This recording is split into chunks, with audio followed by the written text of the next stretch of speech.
Hello મિત્રો, આજે આપણે વાત કરવાના છીએ કંડક્ટર ભરતીની જાહેરાત વિશે.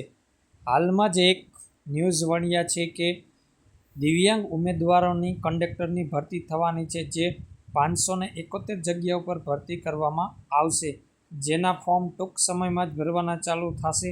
એટલે કે 16/9/2025 થી 1/10/2025 સુધી ભરી શકાશે.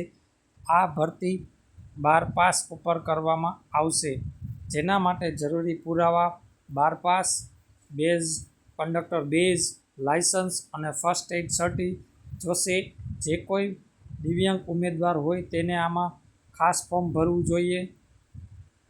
જે પણ વિદ્યાર્થી મિત્રો દિવ્યાંગ હોય તેને ojas.government.in વેબસાઇટની મુલાકાત લઈને ખાસ ફોર્મ ભરી લેવું જોઈએ, જે એક સરકારી નોકરી મેળવવા માટે ખૂબ અગત્યની તક છે.